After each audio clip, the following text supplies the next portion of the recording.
All right, I am Laura Ingraham. This is the Ingraham Angle from Washington tonight, and we begin the hour with a scandal of monumental significance.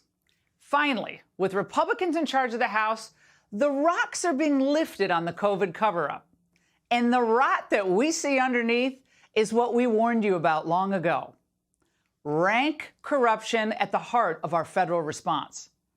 Now, the former CDC director under Trump, Dr. Robert Redfield, was questioned about Anthony Fauci's mad scramble to conceal the role he and others played with greenlighting the funding to the Wuhan lab in China.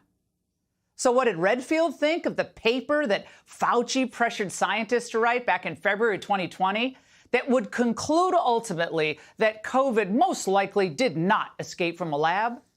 This whole approach that was taken, it's antithetical to science. Thank you. Science has debate, and they squashed any debate. Do you think that the paper does hide the truth? I think it's an inaccurate paper that basically was part of a narrative that they were creating. Remember, this pandemic did not start in January at the seafood market. We now know there was infections all the way back into September. This was a narrative that was decided that they were going to say this came from the wet market, and they were going to do everything they could to support it, to negate any discussion about the possibility that this came from a laboratory. But wait a second. Anthony Fauci insisted under oath that the gain-of-function research, the riskiest research you can do on a virus, wasn't being done at the Wuhan lab with our help. Dr. Fauci was affirmatively told in an email that NIAID had a monetary relationship with the Wuhan Institute through EcoHealth Alliance. He was told this in January 27th of 2020. Do you think that Dr. Fauci intentionally lied under oath to Senator Paul when he vehemently denied NIH's funding of gain-of-function research? I think there's no doubt that NIH was funding gain-of-function research. Is it likely that American tax dollars funded the gain-of-function research that created this virus? I think it did, not only from NIH, but from the State Department, USAID, and from DOD. Okay, do you realize what this all means? Well, not surprisingly, Redfield told the committee that he found himself shut out of key calls early on in the pandemic. And that was when Fauci and company realized that Redfield was not going to toe the party line. Why do you think you were excluded from those calls? Because it was told to me that they wanted a single narrative and that I obviously had a different point of view. All about the science. Well, these sanctimonious camera hounds who flanked Trump day after day in the White House briefing room, these people who were pushing for these damaging lockdowns and smearing good doctors and researchers who knew the truth about inexpensive antiviral treatments, they did more than grandstand on camera, though, these people. Those people destroyed public trust in our public health officials and our entire public health system. So why weren't Fauci, his boss Francis Collins, and their useful idiot Deborah Birx at all interested in discussing what renowned experts were saying about when and how COVID spread? What explains their stunning lack of curiosity? In September of 2019, three things happened in that lab. One is they deleted the sequences. It was highly irregular. Second thing they did was they changed the command and control of the lab from the civilian control to the military control. Highly unusual. And the third things they did, which I think is really telling, is they let a contractor redo the ventilation system in that laboratory. There must be accountability here. There must be full transparency on the money we funneled to Wuhan. Yeah, all courtesy of you, the U.S. taxpayers. If our own public health officials had a direct or indirect involvement in the research that led to this global pandemic, Merrick Garland, our Attorney General, the entire DOJ should be ready to impanel a grand jury. There should be indictments. Oh, no, but remember, he thinks the biggest threat facing the American people are guys like that so-called QAnon shaman they threw in jail. He's the big threat.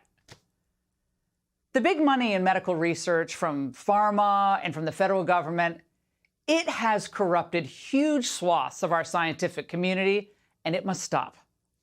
The scientific community is is very afraid to speak up on political issues, and I think the reason is that government grants are handed out through this system of peer review committees, and so you don't want any single scientist on your peer review committee to vote against you. This means that they cannot be relied upon in the way that I think we would like them to be independent and forthright and call it as they see it. For revealing how the sausage is made, by the way, that was the former medical editor of the New York Times, for how the whole scientific hierarchy cares more about their grants than the health of the American people. Nicholas Wade, you just saw there, was attacked by committee Democrats. Inviting someone with discredited and dangerous views like Mr. Wade's to testify on the origins of this pandemic, which has disproportionately harmed communities of color, is not responsible or credible oversight. For a race of people who have suffered, endured, and survived 3 centuries of slavery, oppression, deprivation, degradation, I'm absolutely offended that you would have the opportunity to take this platform and to add anything of significance to it. But Mr. Wade left out another motivating factor. Well, these figures are smearing him, of course. This is just a textbook, as we've talked about so much on the Ingraham angle. More than just the relationship with China that Fauci, et cetera, were protecting, as we found out back in February 2020, what was of utmost importance to Fauci? Watch. I think early on in the outbreak, it was clear that there was some muddling of information, but over the last several weeks, the Chinese authorities have really been very explicit that they were going to not tolerate any misinformation going out. I'm surprised that you would say that, given what we know about China's pattern of lying about critical issues, Dr. Fauci. The Chinese scientists I've dealt with myself personally for years, if not decades. I have faith that they are not distorting things. So China will not let any misinformation go out. He's reassuring the American public on China's behalf in that interview I did with him in February 2020. The money, the power, the fame, the media's complicity with all of this, and the dangerous and lucrative obsession that so many had in the medical community with this gain-of-function research, that was all more important to all of these people, including Fauci, than coming clean about important facts at every stage of a global pandemic. Hey, Sean Hannity here. Hey, click here to subscribe to Fox News YouTube page and catch our hottest interviews and most compelling analysis. You will not get it anywhere else.